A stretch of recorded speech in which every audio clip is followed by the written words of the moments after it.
Are you thinking about getting a tragus piercing or an anti-tragus and you can't decide between the two? Well, I've got the video for you coming up next on Pros and Cons by a Piercer, episode number 54. So stick around.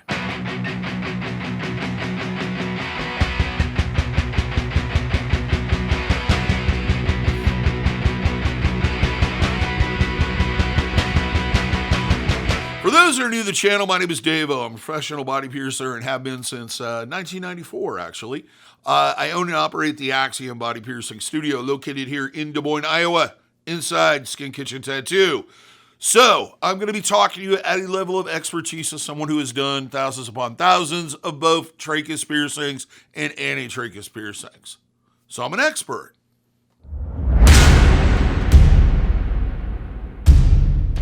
Today's video topic comes from one of our viewers. They had asked me to do a pros and cons on these two particular piercings. I'm guessing that they are trying to decide between the two of them. So hopefully we get that job done for them today, and hopefully it helps you kind of decide if you're on the fence too.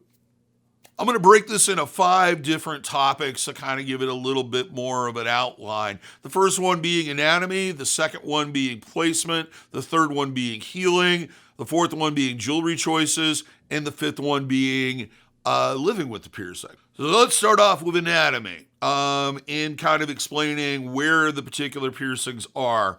With tragus piercings, it's that kind of lobe that sticks out from your ear. It's mostly cartilage, usually a little thicker tissue on the outside for protection. They come in various different sizes, and they sit in various different angles with the ear. The anti-tragus is this area directly below it at the top of the lobe, where some people it's deep inside and there's a lot of room there. Sometimes they're broken, sometimes they're shaped like a W, sometimes the angle is straight up and down like a 90-degree angle. Other people it's kind of like this or even like this. It varies from person to person greatly. And really, without seeing your anatomy, it's difficult to know whether or not the piercing can be done at all on both of these, and how it should be done, and what's going to be the best jewelry for it. So that moves us on to placement. Placement with the tragus piercing, we try to do it as dead center into the tissue as we possibly can. If someone does, usually I kind of look at it as kind of a rounded triangle, let's say a half circle. If the half circle is more peaked, then we can generally do it dead center. If it's less peaked, we may have to go closer into the base. There has to be enough tissue on the outside between the piercing and the outside to allow it to have enough support that it doesn't migrate out. But we want it so it's not so deep in that it's going to cause issues or cause tension when you make certain facial expressions. That's why it's common in some cases where people will ask you to smile after they've marked the tragus and make funny faces to kind of get an idea of if that moves up and down. With some people it does. That does affect how we want to place that, and we want to make sure that we don't have any pressure that's going to cause issues with that piercing, basically to make sure that it fits into your anatomy.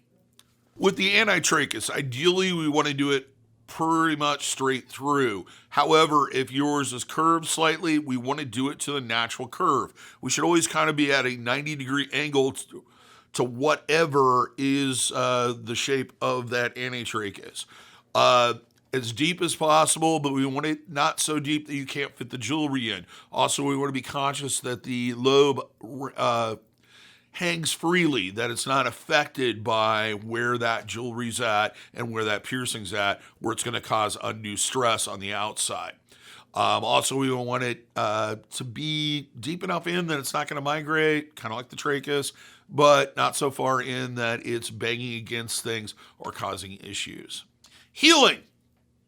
With this one, tragus piercings have a long history of healing without issue. They're a fairly easy heal. In some ways, I would say it's one of the easier non-lobe ear piercings to heal out. It's very common.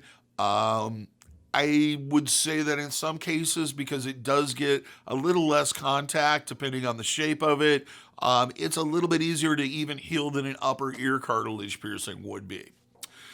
Anti-tragus, completely different ballgame. The tissue is thicker, meaning it's going to take longer to heal. There's usually, it seems to be less of a blood flow to the area. It's more prone to problems. It's one of those piercings that often goes through grumpy phases where it seems like it's perfectly fine, it's healing perfect.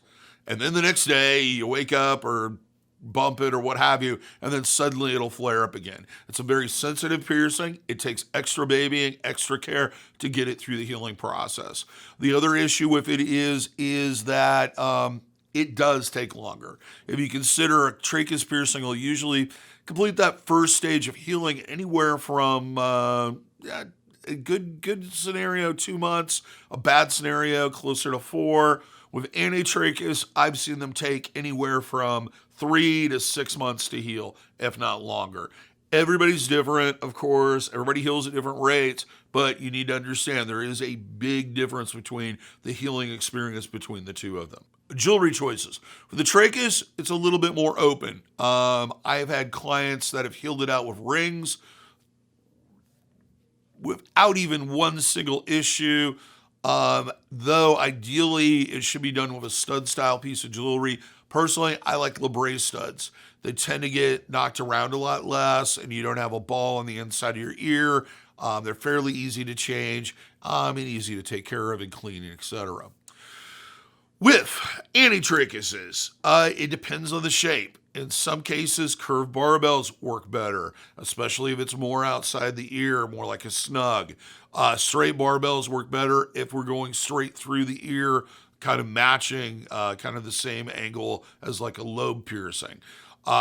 Rings, I really would not suggest initially piercing with a ring.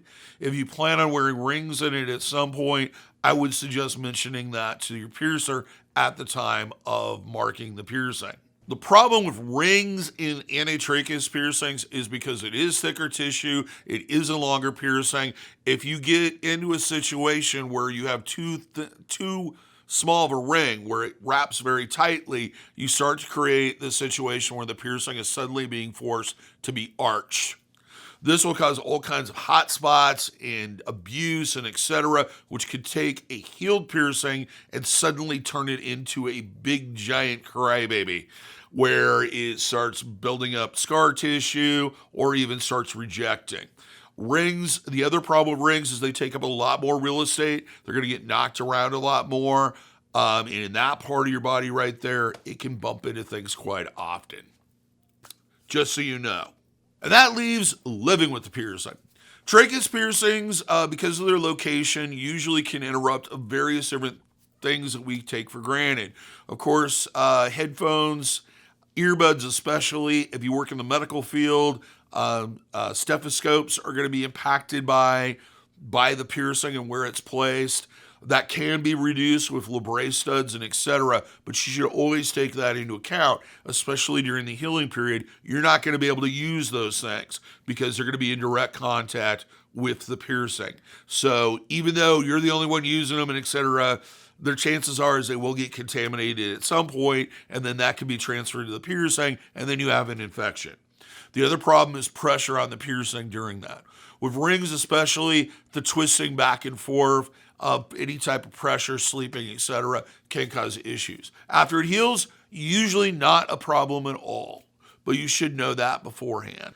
Anti-traguses, not going to interrupt things like earbuds and etc., but anything that's pressed against your ear will probably have contact with that piercing. So there'll be a lot of sliding back and forth.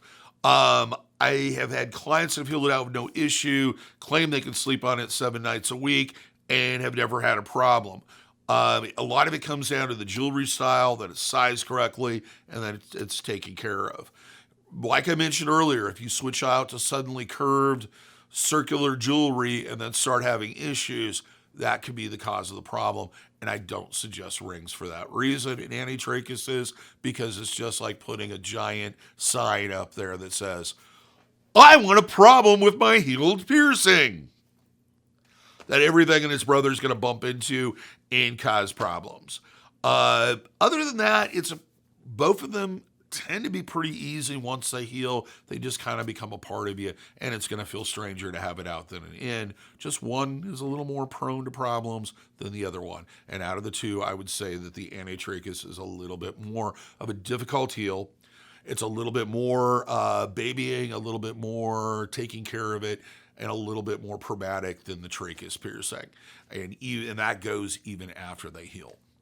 Well, I hope that answered your questions. Hope that you learned something. Hope you got enough information to make that decision between the two of them. If you did, you found the video informative and somewhat entertaining, give me a thumbs up. Let me know that you liked it, because I like it when you like it. It makes me feel liked. If you haven't subscribed already, please do hit that notification bell so that you're notified every single time we post something. We usually post between 4 and 5 videos a week. All of them are on body piercing and tattooing and other body arts, and the focus is always education or highlighting our artists. If you feel like I missed something or you have something to add to the conversation, please comment. I love it when people comment. I try to answer when I can, and I love to interact with people and share information. That's part of the point of this whole channel. If you like body piercing and tattooing, and you like the channel, and you like to show your support of the channel and look stylish at the same time, check out our merch store. We've got all kinds of different kinds of swag there with designs from either yours personally or me personally. Is it me personally? Yours truly. That's what I was like. Yours truly. And the artists of the Skin Kitchen. Till next time. Here's hoping all your piercings heal with ease and without a single issue. If you're in the Des Moines, Iowa area, I hope to see you for your piercing needs in the future. Thanks for watching, everybody. The glacier is starting to melt. It makes me want to go outside for at least 10 or 15 minutes. Then beyond that, I don't know. But if you can, get out there, get in the sunlight. If it's sunny in your part of the world, and enjoy life. See you next time.